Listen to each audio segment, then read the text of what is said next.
I wanted to welcome everybody to today's webinar, Dealing with the Unexpected Classroom Disruptions. And today we have, as part of our presenters, we have Elisa Liggett and Erin Kitchell. And so I know that they have a slide with that information. And so I will let them introduce themselves, but we're happy that everyone is here. Thank you for attending on a beautiful day. And again, reminding y'all to make sure you do sign into the chat box. And Elisa, I'll let you take it away. Thank you so much, Michelle. My name is Elisa Liggett, and I'm the Executive Director of Student Conduct, Academic Integrity, and also Chairperson of the Student Care and Outreach Team. So we deal a lot with students who have come into some decision-making crisis or an error in judgment or something that has been an unforeseen challenge, and try to help students kind of work through how to come out on the better end of that and how to learn from both mistakes and from experience and do the learning that is so important to their development outside of the classroom. And I'll turn it over to Erin. Hi everybody, my name is Erin Kitchell. I serve as the Director of Academic Integrity, and so what we know from when a student may make a mistake, as Elisa mentioned, or make a decision that violates policy, is sometimes that comes from stress, and stress can then potentially escalate how a student responds in potentially a negative way. And so we're going to talk a little bit about how we can really work through difficult circumstances with students in a way that helps to de-escalate kind of their concerns and ours, and really comes to a positive outcome or resolution throughout the session today. So our learning outcomes today. One is to understand the purpose and options for redress, and there are some limitations to the Student Code of Conduct. So while there are lots of tools and resources that we're going to cover with you today and when to use them, we want you to know that we are here to help. We want you to feel completely supported. But what we know about Maslow's law of the instrument is that just because it looks like a nail doesn't mean that the hammer is the appropriate tool for it. So what we want to talk about is when the best time to use some of these formal structures are, and when the best time to maybe consult with us and just make a connection with the student might be. And so we're going to help you through that, also by identifying the types of disruption and working with some scenarios as an option, and then some responses, because this is hard. We want to look at what to do to handle it before it happens. And so even though some alternatives are better, you still may have that moment in a classroom where disruption is occurring. And so we want to make sure that we've given you some tools if that were to happen. And lastly, to articulate some common strategies for addressing disruptive behavior. And that's mostly to make sure that emotions don't get the best of us. And I think this is one of those times when our adrenaline can really shoot up and the stress shoots up. And so it's harder to kind of clearly think through. And so we're going to look at what are the strategies to kind of keep it from becoming personal, and use it looking to those strategies so that you can resolve it as quickly as possible instead. So first and foremost, there's a lot of reflection in the idea of this. And so we want you to put in the chat box, or you can unmute yourself, answer this question: what keeps you from engaging in conflict? So this is a pretty personal question. Be honest with yourselves, because knowing kind of where your fears are about this will help you best utilize certain strategies that we discuss. And so conflict happens, of course, in lots of ways in our lives. And so many of us are conflict avoidant massively. And so this is a fantastic session for you if you identify as that, for sure. Yeah, I mean, if we were to ask the question, how many of you guys just love conflict? It seems like nobody. But if you're in the Office of Student Conduct and Academic Integrity, we deal with conflict every single day. And like many skill sets, it is a learned from practice kind of skill set. And so what we have found, these are fantastic, keep them coming, is that if you are objective if you are fair, if you're respectful and identifying that it's not antagonistic with your students, it's going to work out. So sometimes we avoid the conflict because we think there's going to be some sort of spontaneous resolution. And I think we all have to come to terms right here now that that does not happen. We probably have enough experience to buttress that belief system. But I appreciate that people go, yeah, this just feels so negative and it's uncomfortable, and it feels like it could damage the relationship. And my partner is a therapist, and I think about this in a marital therapy kind of context, because marriage therapy wouldn't exist if people didn't grow from addressing what the conflict is. Yet, this classroom conflict is the safest place to practice some of these strategies, because you don't live with this person. This is one of your students. Your relationship has an end date. So let's just say worst case scenario, some of the concerns you have on the right, which we're trying to make sure don't happen, did for whatever reason. You have an end date. And this is much less scary than perhaps a conflict with a supervisor or your mom or, you know, a parent. So this is a very safe place to kind of have an objective one-time conflict with a student and be able to resolve and come to a place where you both come out of it feeling better. So other reasons why it's beneficial to engage in the conflict, and why people don't, is we feel like the student's going to respond negatively, that our own supervisors within our departments won't support us, and we're afraid we're going to say something wrong. And like you said, the other person's going to respond negatively, that we're going to get into something that we don't know how to get out of. And so we're going to look at what are the ways to deal with that today. Thank you for these answers. So first, we've got to ground ourselves. And so this is both emotionally and in your classroom. So your role is to establish and implement academic standards. We all have some mores of behavior, morals, things that we kind of collectively follow. But in a classroom setting, in a marriage, in a parental relationship, anywhere where a conflict is bound to occur, you do have some ground rules. And so you want to set how you communicate as something that you have established in advance. And so starting with clear expectations helps you address issues that happen before they happen, and that if they start to occur, making sure that you address it that day or before the next class and not allowing these things to fester. So that's how we establish some of the written standards in advance. And then on the right, we talk about the emotional ones too, because we want to establish and enforce reasonable behavioral standards by addressing them right away, but also knowing that we've got to ground ourselves in the reality that it feels personal when we are in a conflict. Once it feels personal, it kind of is going to pull out that emotional response first. So if you extract the emotion out and you're not in a fight for power, this conflict can become much easier. So what I want to suggest to you is a firm belief I have that there are 5 reasons why most conflicts occur with students.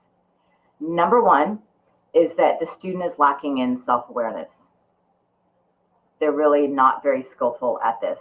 Number 2, they're lacking the ability to see how other people experience them. So they may be used to a household where raising their voice and being accusatory and not using I statements is acceptable. And if you're the opposite and you've been raised in the way that I just described, which is how I was raised, that feels very accusatory, it's very hurtful. So they have no idea that they are putting that off. They have more of an aggressive personality than you do. And so that's going to make it feel like there's more conflict in the situation. 4 is that they're dualistic. So when you look at their kind of ethical development between 18 and 20, our brain sees black and white. It's right or it's wrong. It's fair or it's not fair. And all of this gray area that's in between, that's probably at the basis of your conflict, is something that developmentally they're not even ready to try to comprehend unless somebody really walks through and explains that to them. And 5th, that they're not managing stress. So when you look back on all of those, they're lacking self-awareness, they don't understand how people are experiencing them, they're just a more aggressive personality than you are, they're dualistic, they're not managing stress. None of those has to do with you. So even though we take it personally, even though we feel like there's an attack on power or on the structure of the relationship, it usually is about the difficulty of managing yourself when you are under stress or just younger as a person. In the conflicts that have gotten to our office that we have helped resolve with the three of us in the classroom, the instructor, the student, and us, 9 times out of 10, the student says, I was under so much stress and it was just the straw that broke the camel's back when that happened, and I absolutely regret it. So keeping in mind as we ground ourselves, it isn't a fight for power or personal. So defining our disruption, disruption has a lot of different layers, but at a university, and at this university, the way we describe it is some sort of behavior that actively hampers the ability of other students to learn and of instructors to teach, and that has been addressed by the instructor and has not subsided. So this is Gerald Amata's specific quotes, and I think this is great on any university campus. Because there are things that make us uncomfortable. That's different than disruption. There are things that make our students uncomfortable. That's different than the inability of them to learn in your classroom environment. And so when you're looking at how we really catalog this, this is a wonderful touchstone. And so I think the other thing that can be really great, and how we're going to frame a lot of our conversation today, is using Gerald's model to kind of help us define some of the different disruptive or concerning behaviors, recognizing, again, as Elisa said, there's probably a spectrum, and some of the things we may feel more comfortable addressing, maybe because we've had more practice with it, whereas there are others we might struggle with a little bit further based on kind of our understanding.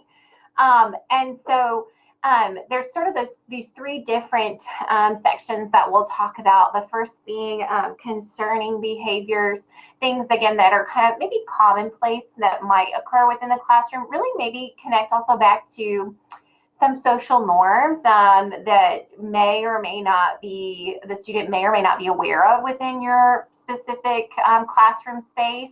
And may just also not necessarily be meeting your expectations that you perhaps discussed and talked about at the beginning of the semester.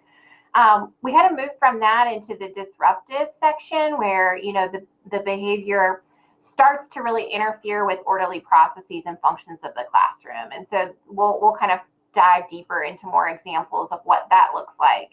And then third, the last kind of category that we'll touch on is sort of that threatening behavior. So any type of verbal threat or erratic behavior that's happening within your classroom. And that one is probably sort of the most concerning for a variety of reasons, but it's also one of those that will happen the least often, if ever, within your academic career here. And so it can really just be helpful to be aware of the resources the university has to support you in trying to manage a situation in which it has been some threatening behavior, as that is not something that you really should be doing on your own, and you should feel supported by the institution in trying to address some of those situations.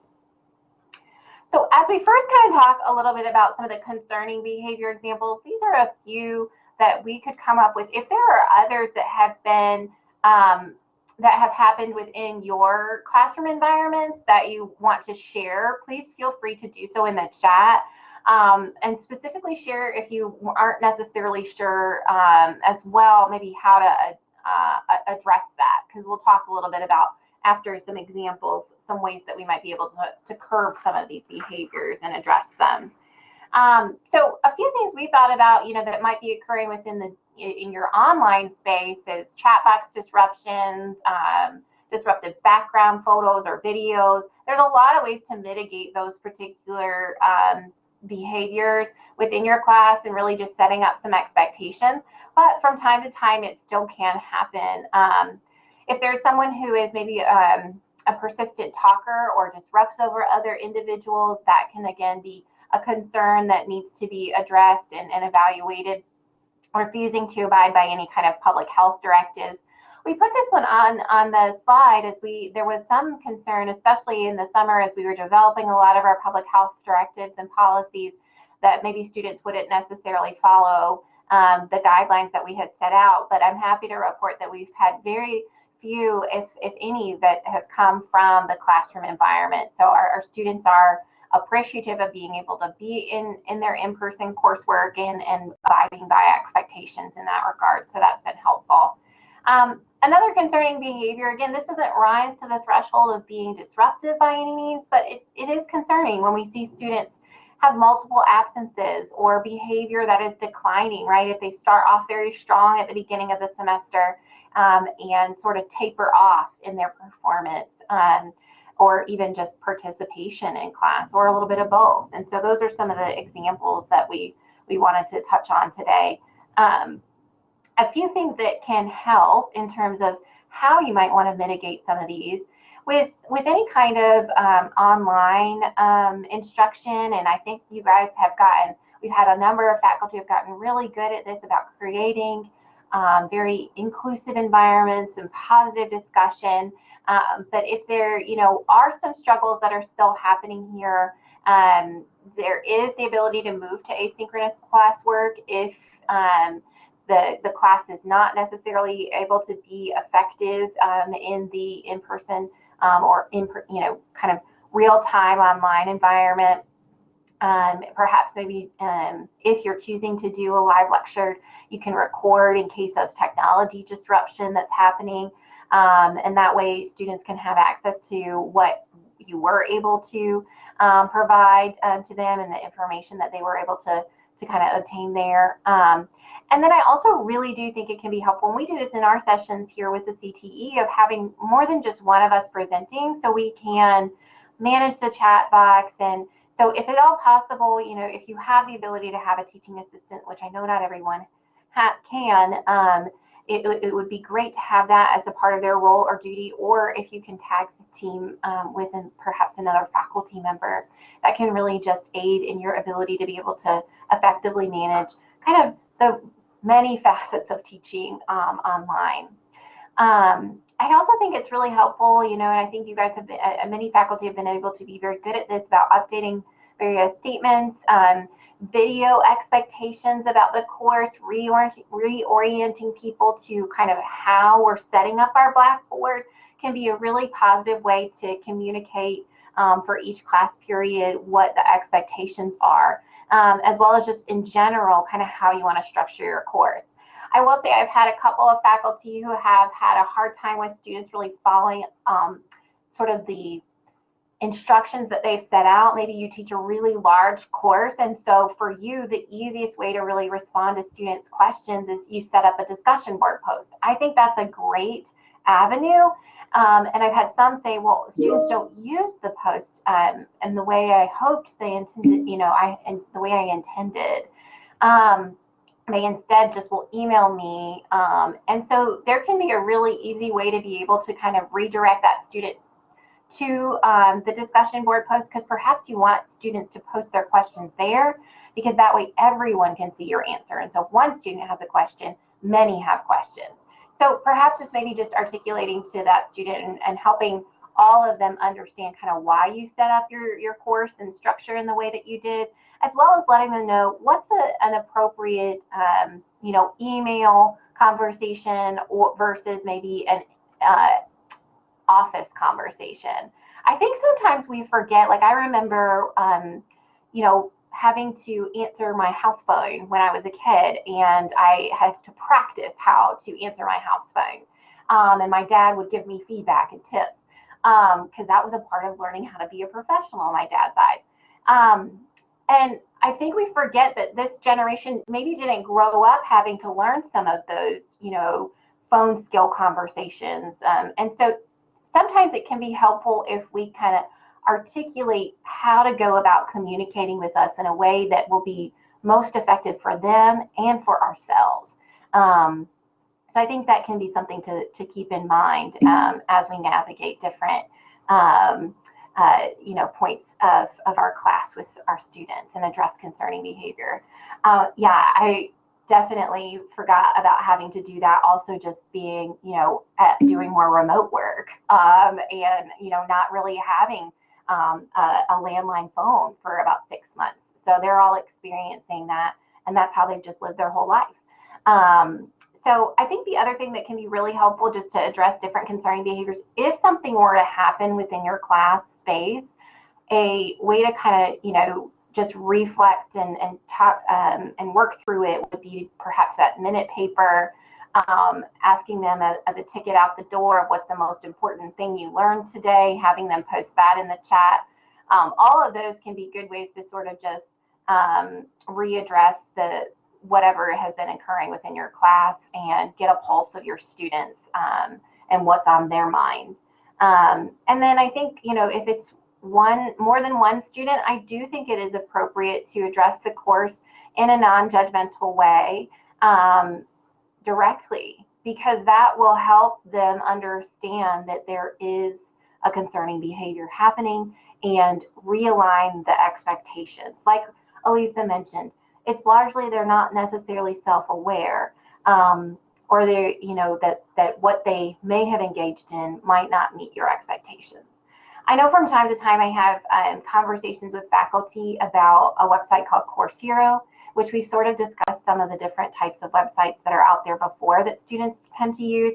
And Course Hero is a website where students basically will post things like notes and other topics from their classes in order to be able to kind of like share materials with other students. And there are times in which students, instead of sharing their own individual notes, they maybe share a PowerPoint from your class, or a assignment that you've created. And sometimes I think our faculty feel concerned about addressing that you are aware of that resource and that site, addressing like what expectations should be created around that specific site, and what they should or shouldn't post, because we're afraid that that might then lead the student to use it.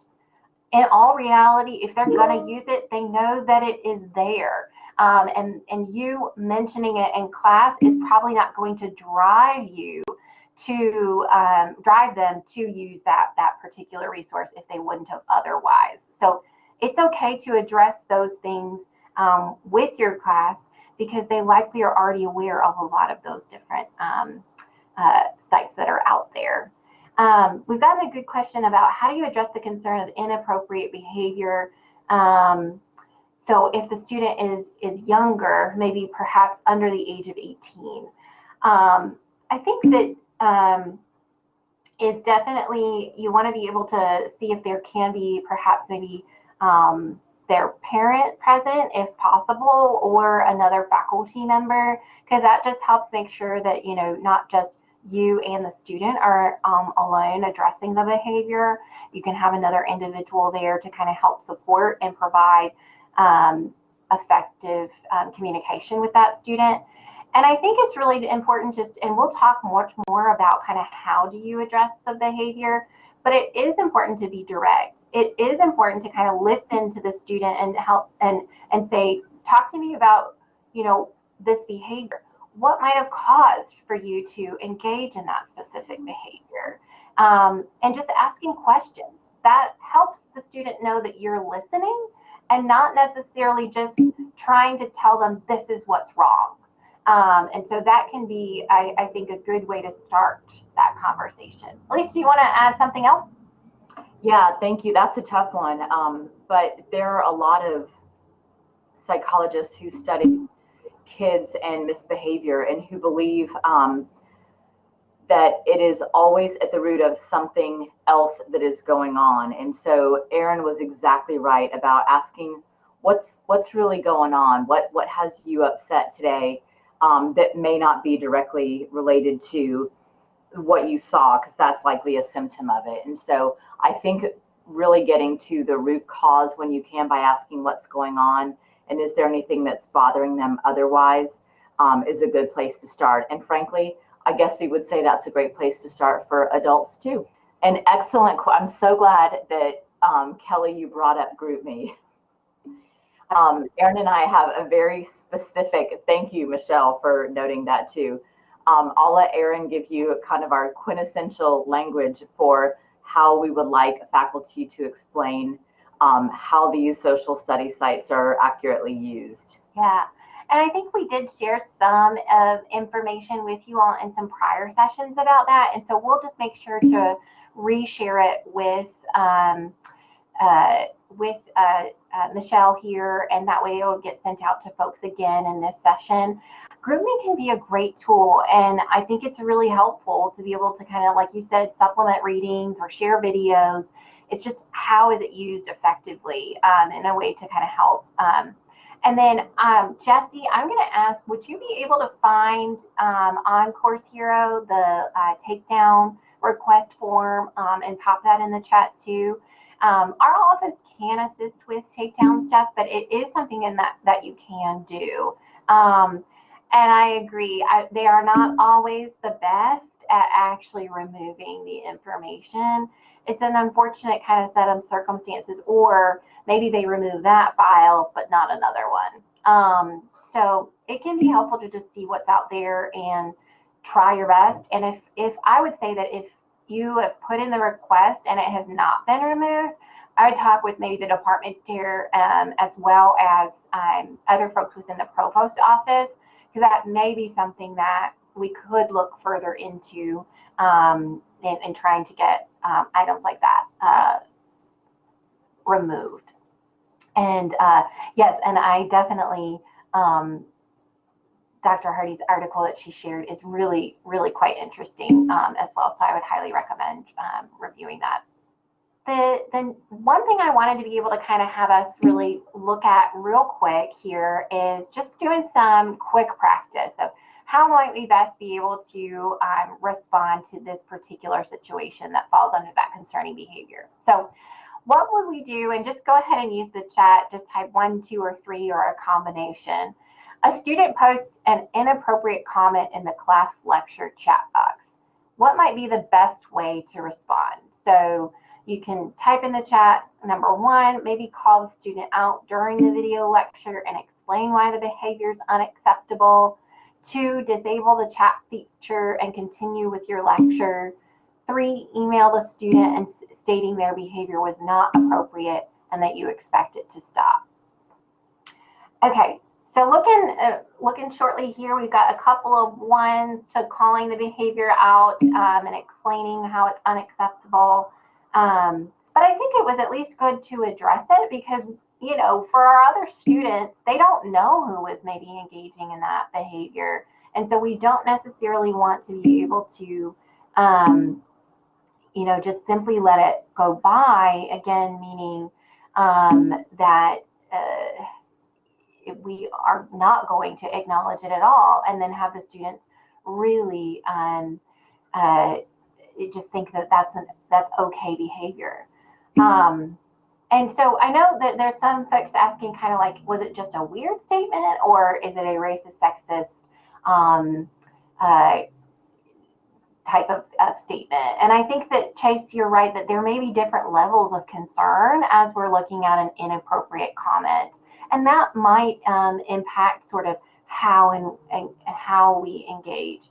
I think if you have the ability, Dr. Hardy, to directly message the student privately during the lecture, that's great too, because it, you know, similar to Jen, it allows you to kind of have a one-on-one conversation with that student and make sure that nothing else happens for the rest of the class.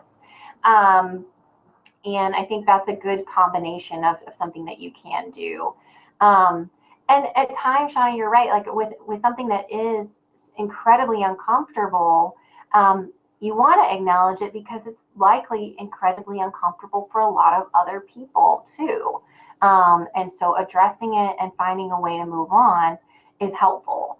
And I think that some of that goes back to with what were the expectations that you all kind of agreed upon at the beginning of your class period. And so it can be helpful to say that behavior or that comment is not in line with the tenets of our Carolinian Creed, which is something that we all agreed to do in how we were going to communicate in this class by respecting others.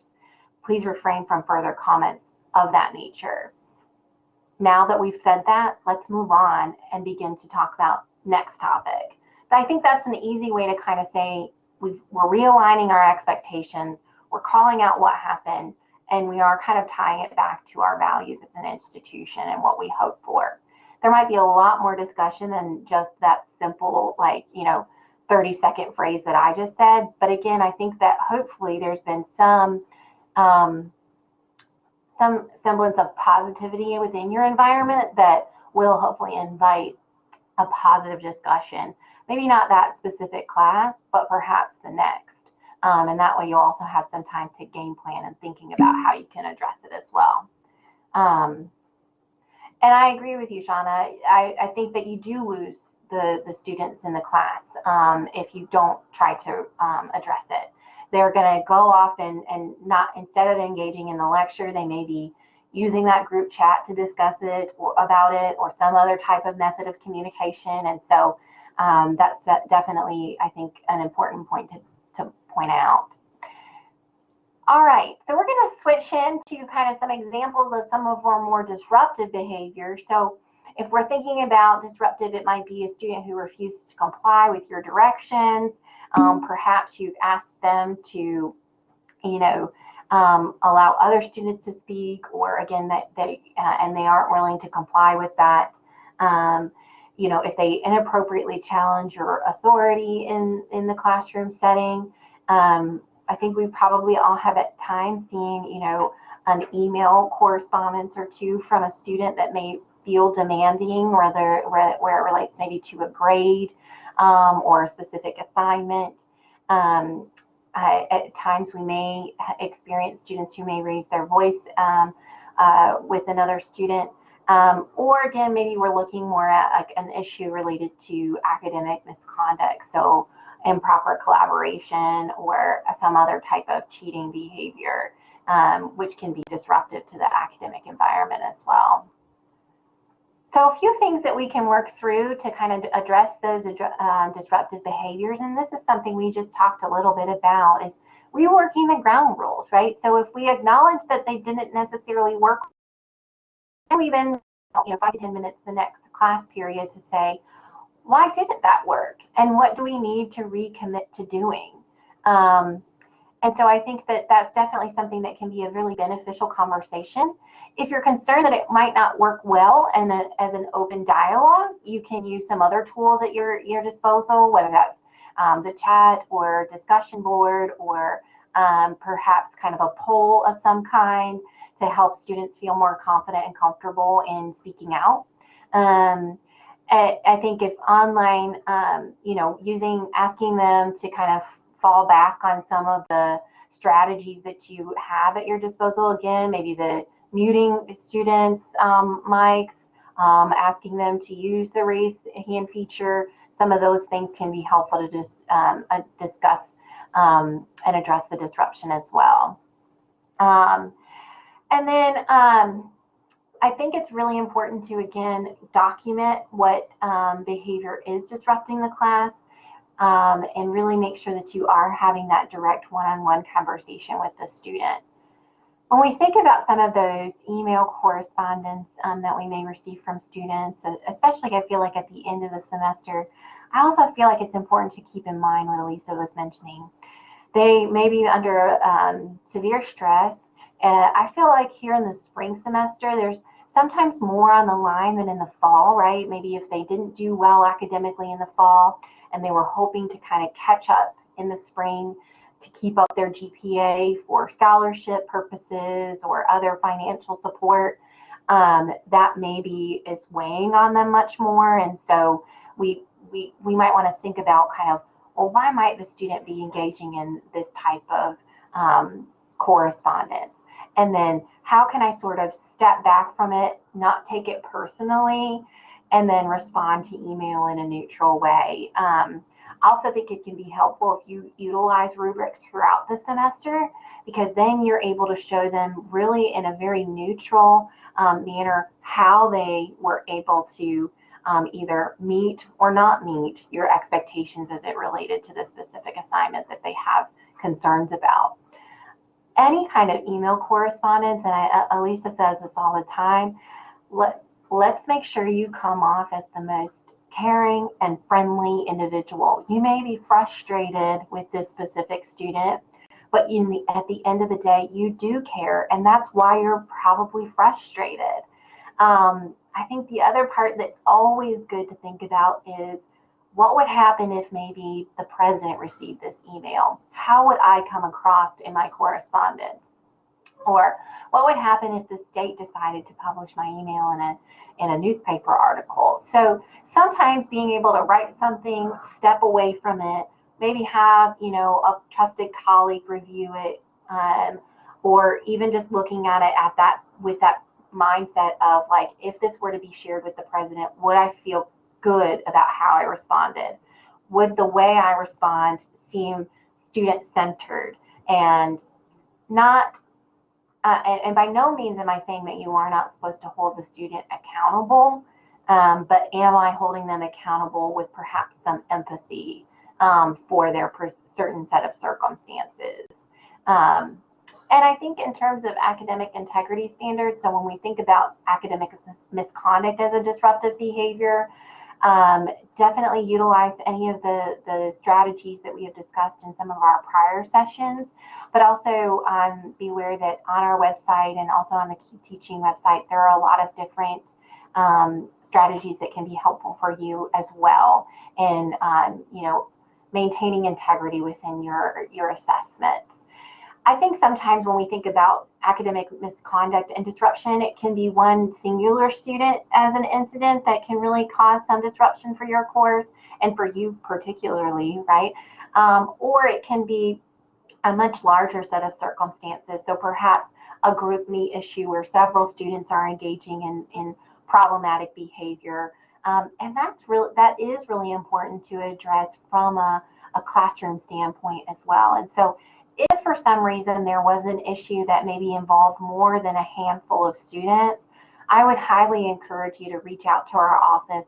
We have worked with various faculty when they have had a widespread issue, and can address that not only from the individualized lens, right, where we're holding students accountable through the conduct and academic integrity process, but also looking at that from more of the classroom environment lens, right? And so perhaps working with you as the instructor to acknowledge the issue and make sure students as a whole know how to make sure they're meeting academic expectations moving forward, and that you are addressing instances of academic misconduct within the class, because that can help make sure that it doesn't feel like to other students that students can get away with cheating and not have any consequences. And so it can be helpful to kind of address it from that classroom standpoint as well. So our second little quick practice here, we have a disruptive situation in which a student posts in a class group me stating, "I'll Venmo someone to help me with the homework."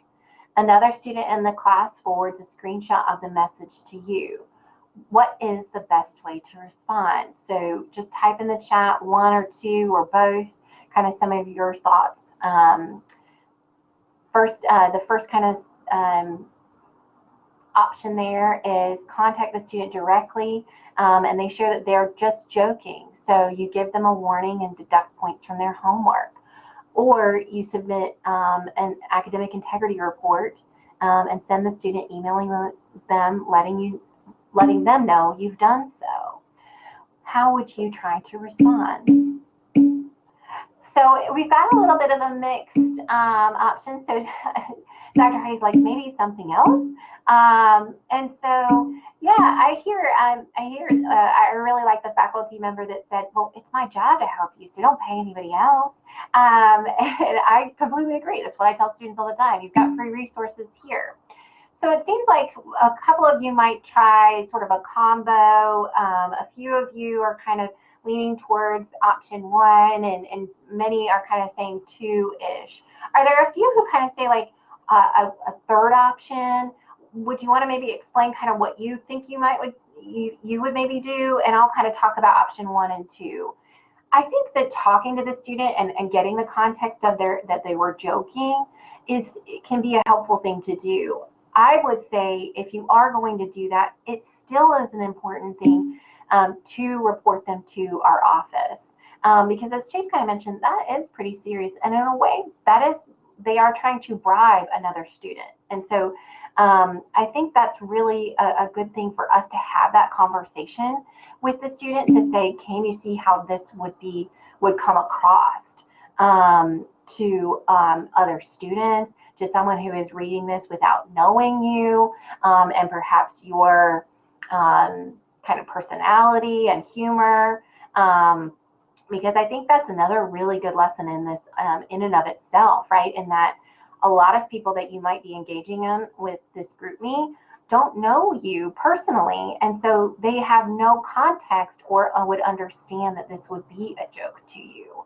And that's going to be really an important piece of information that they pick up and think about for their career, right, and how they communicate with others. So I think that's a great lesson to talk about there. As well as I think the other part that I have a concern with related to number one is if we're going to deduct points for an issue that's not related to how they completed the work academically, then we run into a problem of not meeting students' due process requirements.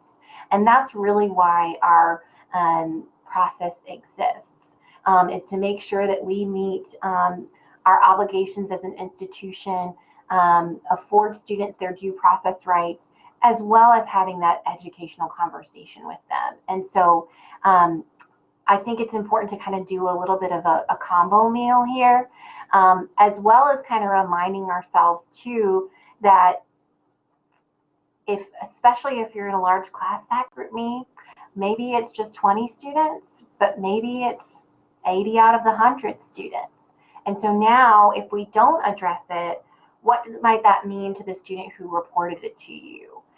What might that mean to the other students who think that nothing came of that particular circumstance for that student? So I think it's an important thing to kind of take into account and make sure that we are addressing that, because we also don't know, maybe that student did that just one time within your course, but perhaps it's been happening in other courses as well.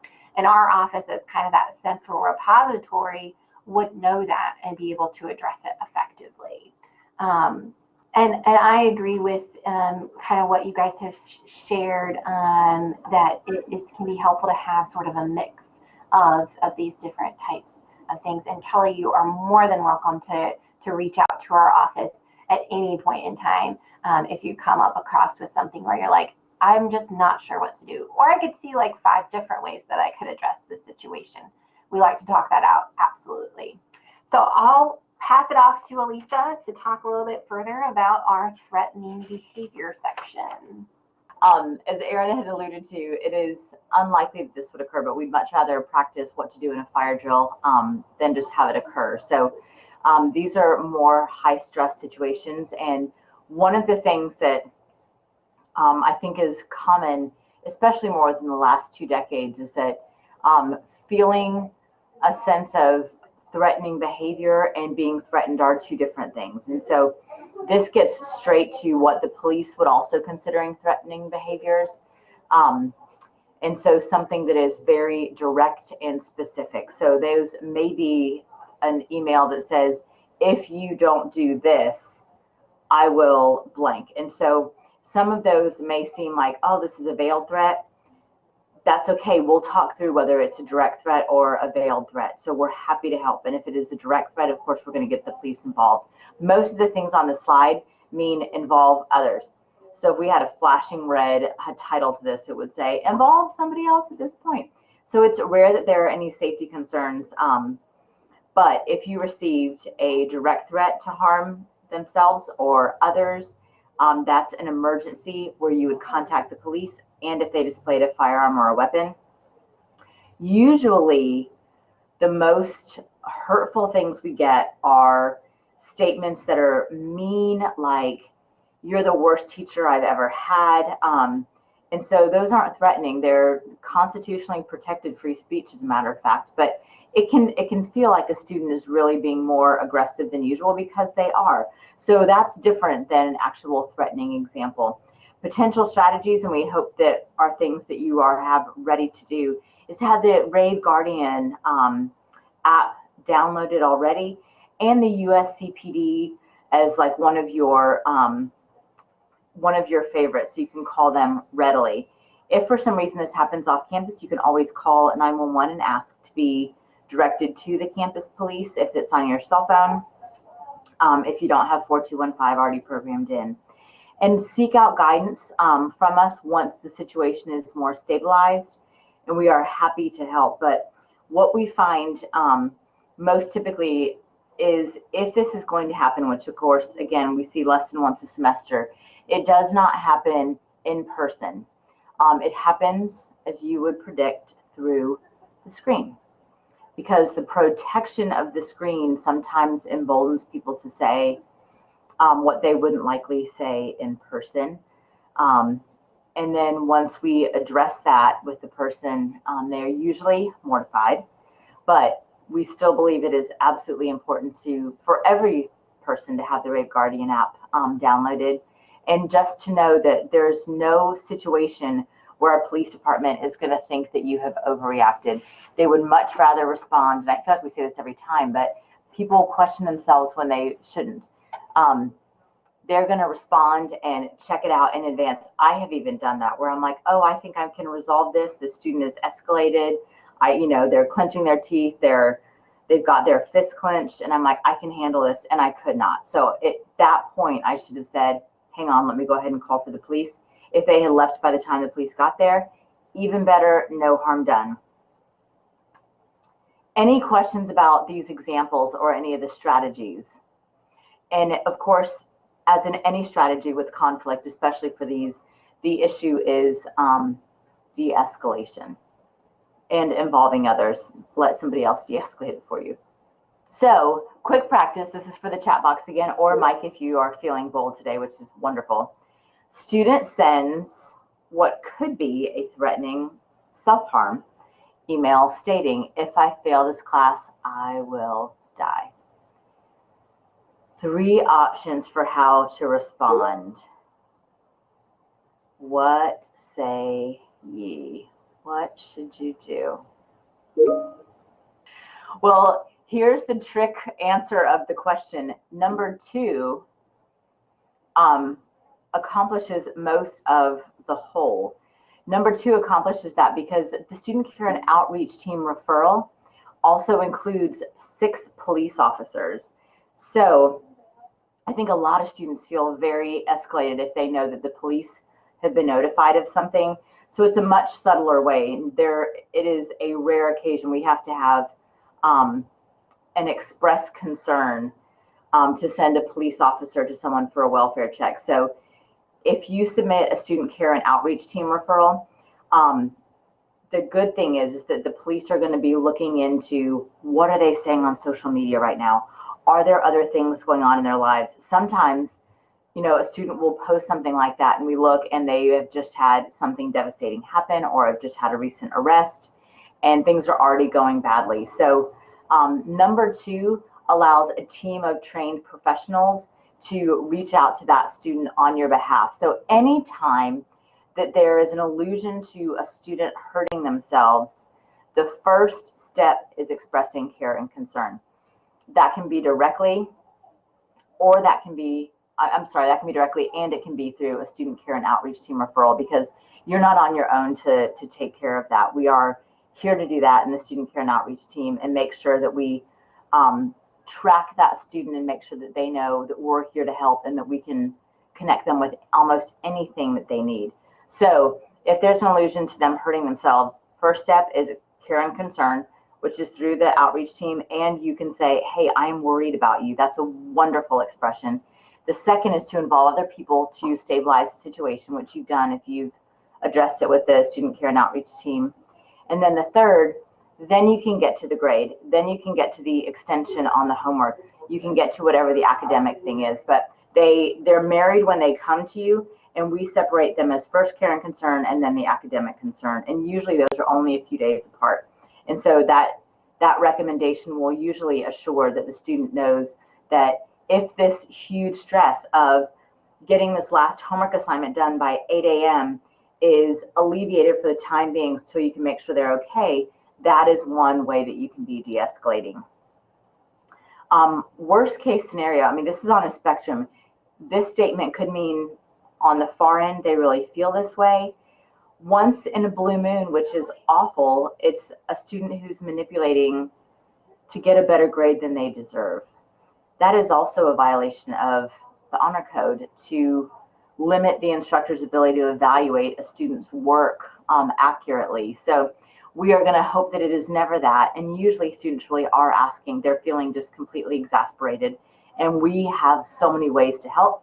And you're able to express your concern to the student directly and express it through a care team referral. Additional strategies.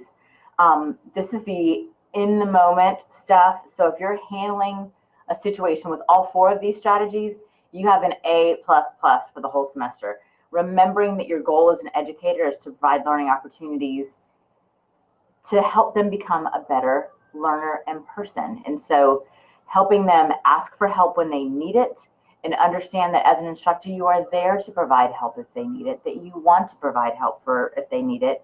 And instead of them getting to a desperate situation where they feel stressed out and they are rude in class, they make a threatening statement, or they make a self-injurious statement, that they can come to you before it ever gets that serious. And that when faced with a situation, remembering that it is not personal, which we touched on a lot in the beginning. And so that has to become your mantra when you start to feel kind of that red rash creeping up your neck. That usually helps you keep perspective. Working to reduce the inherent power structure. We all bow up and fight harder when we feel like we're not heard. Once again, that's with our families, that's with our dogs. I mean, that is human nature. So keeping in mind, there is an inherent power difference. You are more powerful than that person. So letting them know that you are interested in how they feel, that you are interested in helping the situation, even though it may not be the resolution that they're looking for, but you want to hear them out and see if you can work together toward a resolution, kind of limits that power dynamic and disarms the student and the negative energy to get there.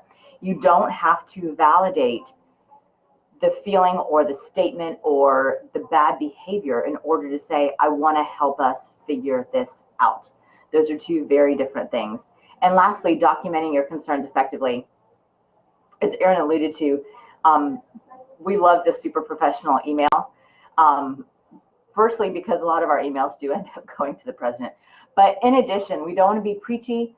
We don't want to be overly personal about it, because there usually is an objective issue to be addressed.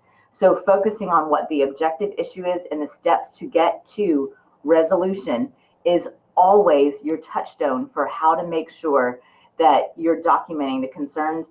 And if you are outlining for a student what the next step they should take is, and the situation continues to get worse and they haven't followed through on that, again, you have something to go back to as your roadmap, and it does not reflect negatively on you.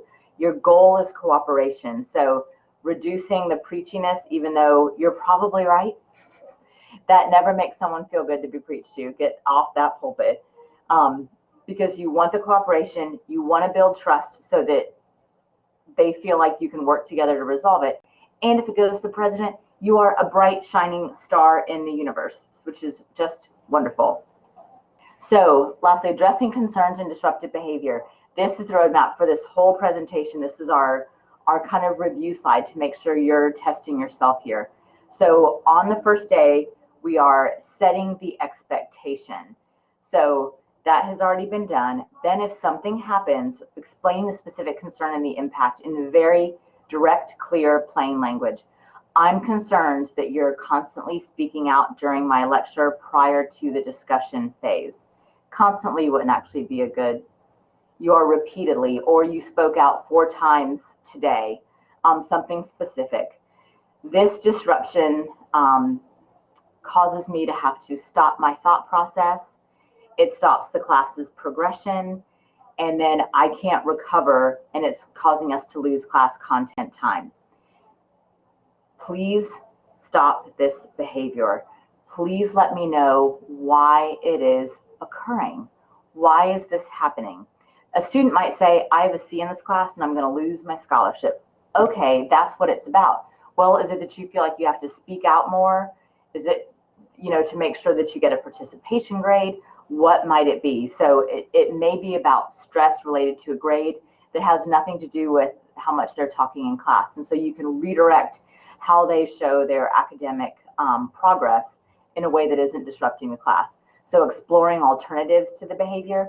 And sometimes it might be a student is really disruptive and they move around a lot and they're super impulsive and so they keep interrupting.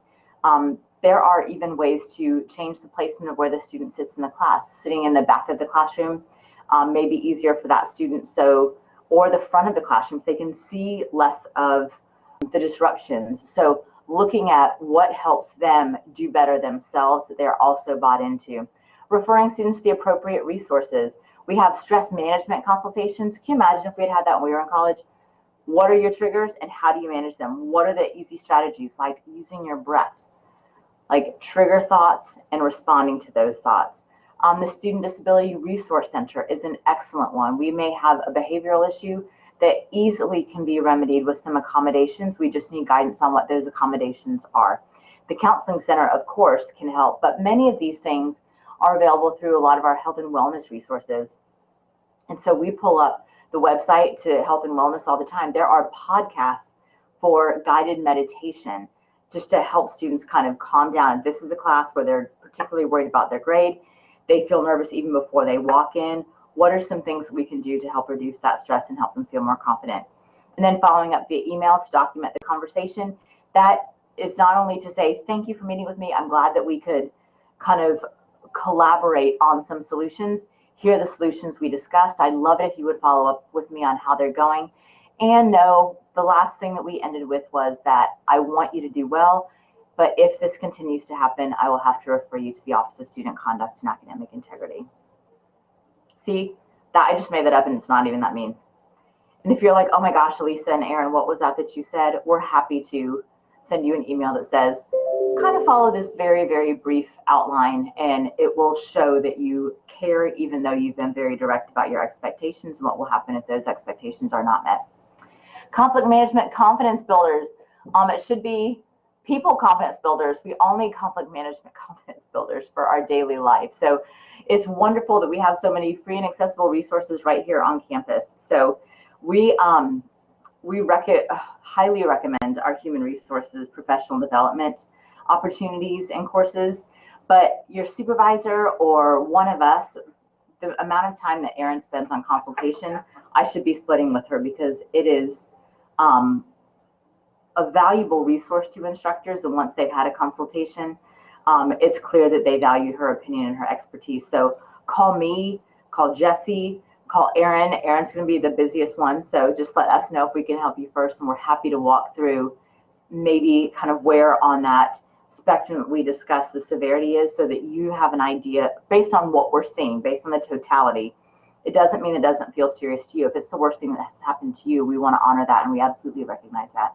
But we'll be able to kind of talk you through the best way to manage it so that we can de-escalate. And CTE is wonderful about scheduling consultations as well. They have instructional designers that will help you for free, which is amazing. And there's a weekly virtual chat where other people are expressing what they're dealing with in the classroom, and also what strategies have worked for them. Whew. Wonderful references that we hope are useful to you. Thank you also to CTE for sending out the article in advance. That's a fantastic article that we wouldn't send as a resource unless we thought it was more than worth your time. So I hope that you all are able to enjoy some of that as well. Thank you, Michelle. What questions can we assist with? And you can turn your microphone off, or you can speak it, or you can put it into the chat box. I see your question about what to do if a student emails or a parent emails about a student after you have reported. I think it is a good idea to respond in a really limited way.